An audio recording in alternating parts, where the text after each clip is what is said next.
Assalamualaikum warahmatullahi wabarakatuh.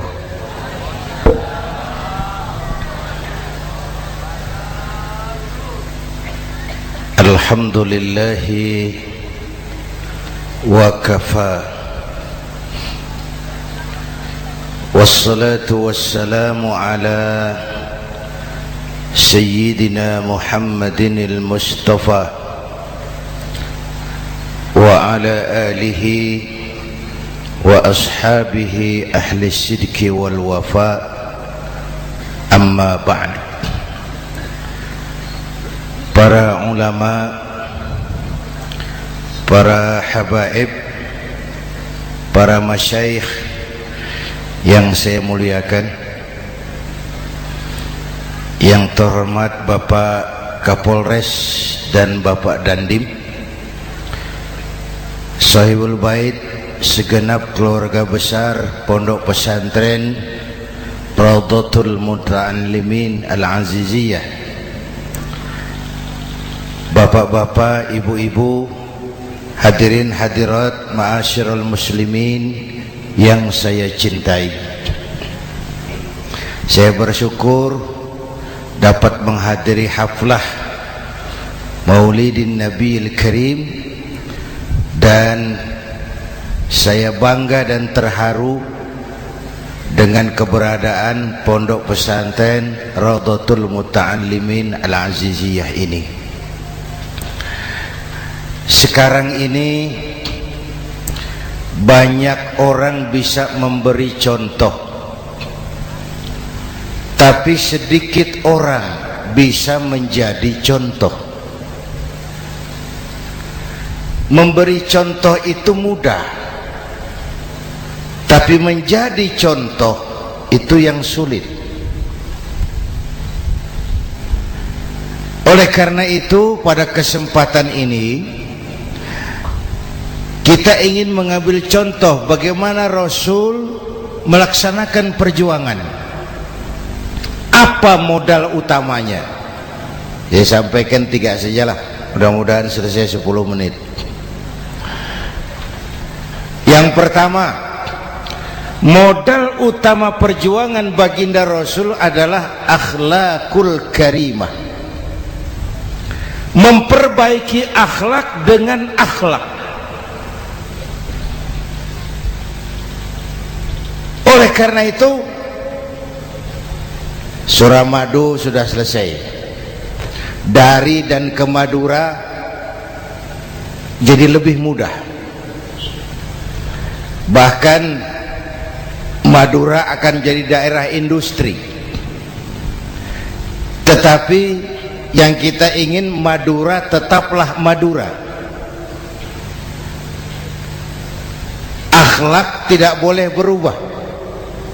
Zaman boleh berubah, akhlak tidak. Masa boleh berganti, tapi keyakinan tidak boleh mati. Nah, soalnya adalah kepada siapa kita harus berakhlak.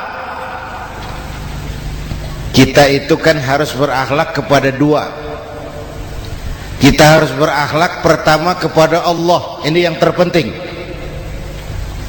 13 tahun Rasul berjuang di Mekah hanya memperbaiki akhlak kepada Allah, menanamkan tauhid, meluruskan akidah, membangun keyakinan. 13 tahun di Mekah itu, dengan perhitungan kalau fondasi kuat, bangunan aman.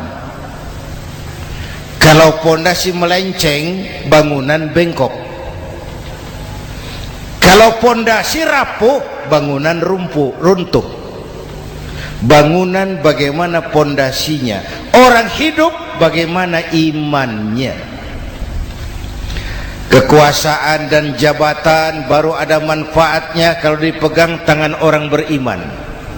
Kalau tidak, yang muncul Fir'aun. Harta baru terasa manfaatnya kalau dipegang tangan orang beriman. Itulah sebabnya bangsa kita ini bukan cuma perlu orang pintar, kita perlu orang benar. Bahkan di masyarakat lebih baik benar tidak terlalu pintar ketimbang pintar tapi tidak benar.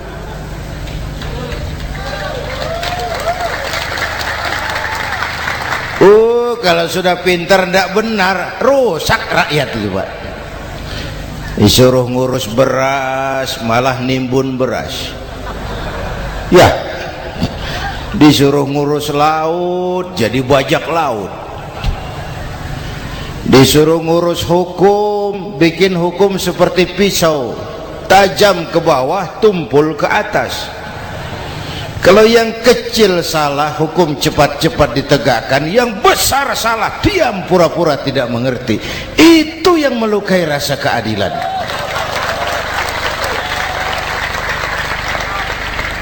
Mulai dari akhlak kepada Allah. Bagaimana cara berakhlak kepada Allah? Caranya dua. Pertama, jangan menyekutukannya dengan sesuatu pun. Yang kedua, jangan menyembah kecuali hanya kepadanya. Itu akhlak kepada Allah. Konsisten, disiplin. Saya bersaksi tiada Tuhan selain Allah, maka saya tidak akan menyembah kecuali hanya kepada Allah. Saya tidak akan takut kecuali hanya kepada Allah. Saya tidak akan minta tolong kecuali hanya kepada Allah. Saya tidak akan melarikan persoalan kecuali hanya kepada Allah. Saya bersaksi Nabi Muhammad utusan Allah, Nabi terakhir. Tidak ada Nabi sesudah Nabi Muhammad. Harga mati, titik. Disiplin. Ada yang mengaku jadi Nabi, wajib tidak percaya. Disiplin.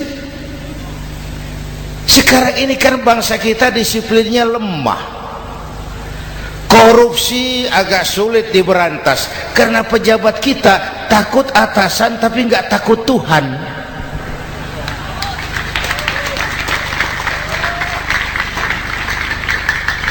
Itu sama dengan anak muda naik sepeda motor ngebut, lampu merah jalan terus, di stop sama polisi. Break. Iya Pak. Minggir. Siap. SIM ada Pak. SNK ada Pak. Tahu kau lampunya merah? Tahu Pak. Kenapa lewat terus? Saya nggak tahu, ada Bapak. Itu disiplin kita. Tenang bener jawabnya, kayak orang nggak salah gitu.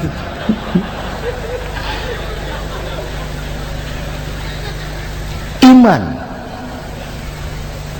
Apalagi belakangan ini saya sering bilang gini Pak, ini humor tapi agak tasawuf. Orang yang paling tenang hidupnya itu tukang parkir. Coba lihat tukang parkir, walaupun mobil banyak, mereknya bagus-bagus, tidak pernah sombong. Tenang ini, tenang. Nanti mobil pergi satu demi satu, habis sama sekali, dia tidak sedih. Tenang. Mobil banyak tidak sombong, mobil habis tidak sedih. Apa rahasianya? Ternyata, nih tasawufnya di sini. Tukang parkir tidak merasa memiliki, tapi merasa dititipi. Wah, itu. Siapa saja yang merasa memiliki, bersiaplah kehilangan, dan itu menyakitkan. Tapi kalau merasa dititipi, jabatan, harta, anak, istri, semua titipan, hiduplah seperti tukang parkir. Pertama, titipan tidak boleh bikin kita sombong. Dititipi kok sombong, tidak pantas ya. Pak Zainuddin titip mobil ya, silakan. Yang punya mobil pergi, saya petatang peteteng. Tidak pantas dititipi kok sombong.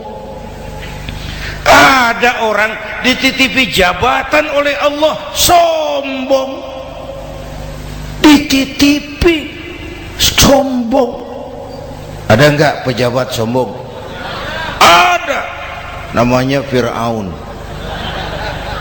Itu pejabat-pejabat sombong anak buah Fir'aun semua.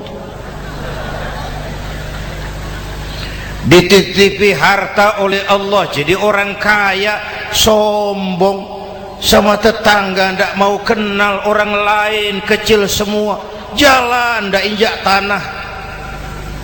kuntilanak. Yang kedua penting, titipan harus dijaga baik-baik. Kalau tidak, yang nitip marah. Yang nitip marah. Pak, titip sepeda motor, silakan. Waktu diambil sepeda motor, kaca spion pecah, knalpot hilang, bemper hancur. Marah enggak yang nitip? Marah. Saya kan titip, kenapa enggak dijaga baik-baik? Dititipi harta oleh Allah jadi orang kaya supaya bangun pesantren, bela yatim, santuni yang lemah. Pelitnya 17 setan. Yang nitip marah. Dititipi jabatan oleh Allah isinya korupsi saja, yang nitip marah. Nah, saya mau kasih lihat sekarang. Allah titip Indonesia. Allah titip Indonesia. Hai rakyat, ini Indonesia, aku titip, kata Allah. Sebentar, ada meja mau naik. Silakan Mas. Iklan. Ya, terima kasih. Jangan disangka kalau disediakan air teh pidatonya jadi lama. Dekorasi ini kok. Sampai mana tadi? Hai rakyat, ini Indonesia, aku titip, kata Allah. Ini negara besar dan kaya.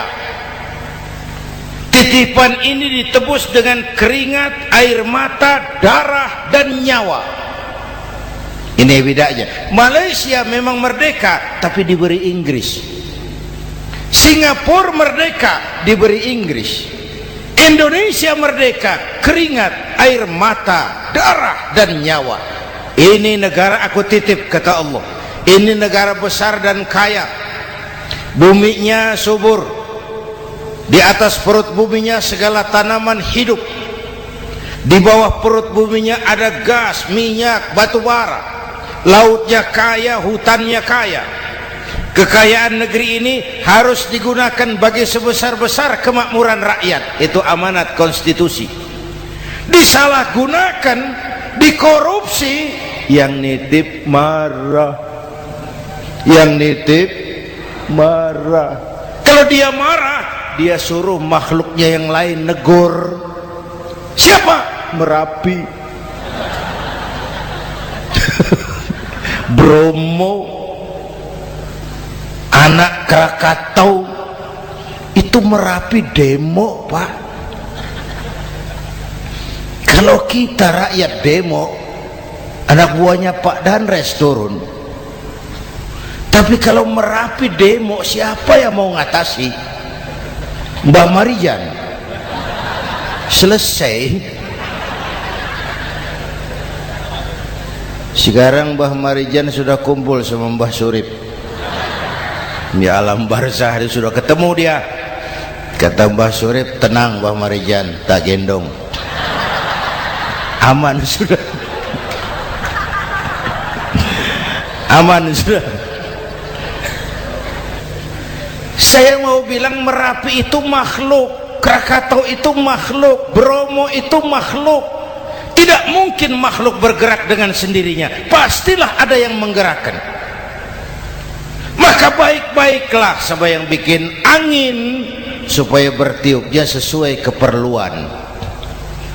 Baik-baik dengan yang bikin air supaya datangnya sesuai kebutuhan. Baik-baik sama yang bikin gunung supaya meletusnya pelan-pelan.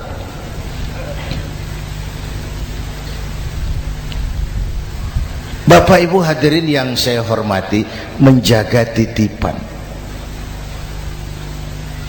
Jangan menyembah kecuali hanya kepadanya. Jangan menyekutukannya dengan sesuatu pun. Ayo, saya ngobrol kita. Bapak Ibu hadirin yang hadir di sini ini, kita ini semua hamba Allah apa bukan? Hamba Allah. Kata siapa? Kata kita. Kalau kata kita namanya ngaku. Ngaku itu boleh dan murah. Apa diakui? Kita belum tahu. Ya, kan baru kata kita itu.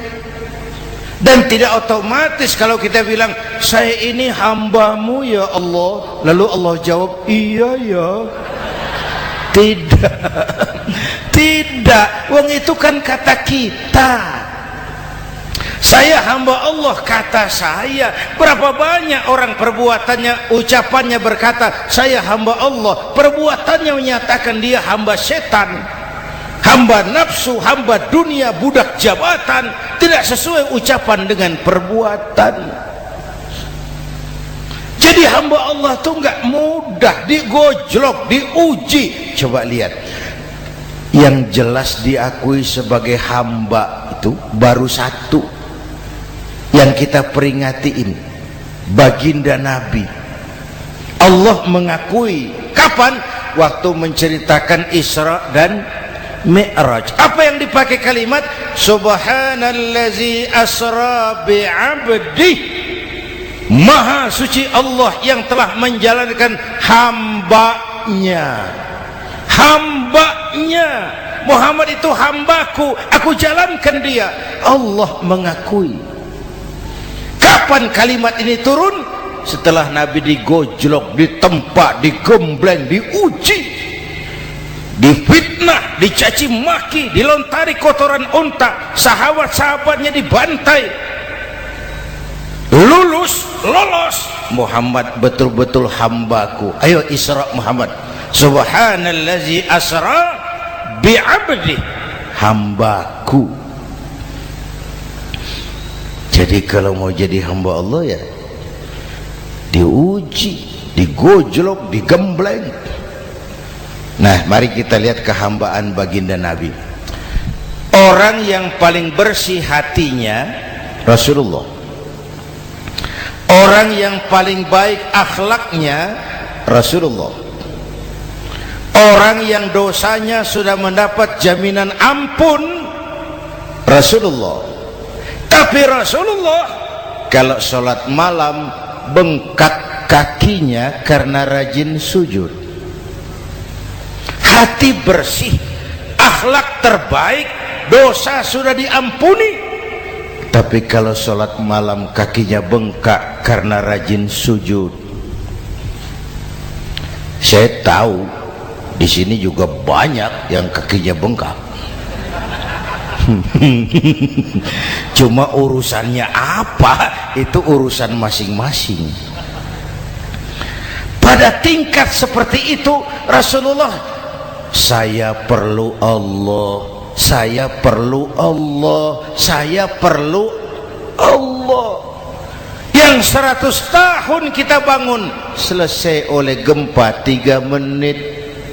Ya,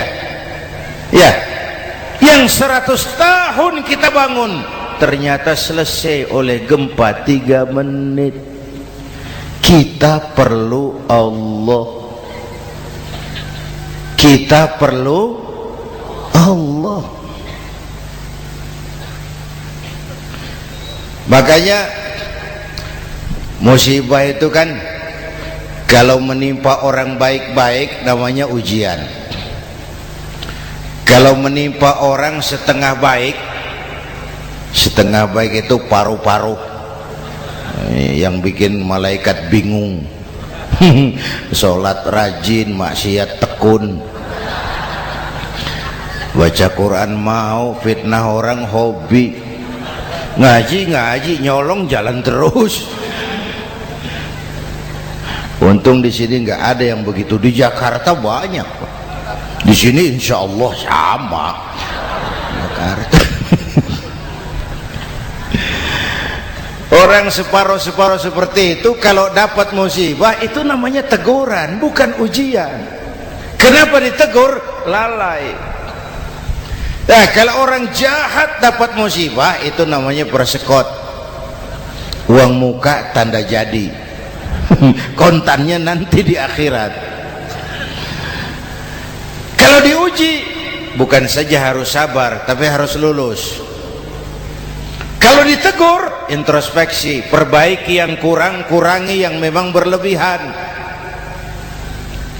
Bertali-tali, bersambung-sambung musibah ini, dan musibah kalau datang tidak pernah memilih, tidak pernah memilih. Bapak Ibu hadirin yang saya muliakan, jadi mari yang pertama jaga akhlak kita kepada Allah. Jangan menyekutukannya dengan sesuatu pun, jangan menyembah kecuali hanya kepadanya. Sekarang kan musim entertain, orang pandai membangun pencitraan, orang pinter bikin bungkusan. Sekarang ini kiai sama dukun tipis bedanya. Bener Pak, pemburu hantu pakai sorban, pakai gamis, nanti kiai pakai helm. Atribut sudah kacau sekarang ini, siapa pakai apa, siapa mau jadi apa, ndak jelas. Sementara masyarakat kita memang agak kutil, kurang teliti, cepat heran, gampang kagum. Pernah terjadi suatu saat tabrakan di jalan, keras sekali, korban jatuh berlumur darah, dikerubungi orang banyak. Datang wartawan mau ambil gambar dari dekat, sulit, banyak sekali orang ngerubung. Dia cari akal, tolong saya dikasih jalan ke dekat korban. Orang menoleh semua, saudara siapa? Saya bapaknya korban, katanya. Dia mengaku bapaknya korban, ya orang minggir semua. Minggir, ada bapaknya korban. Orang minggir semua, dia maju ke depan korban. Sampai di depan korban pucat mukanya itu wartawan. Kenapa? Yang ketabrak anak monyet, Pak. Dia sudah ngaku bapaknya korban.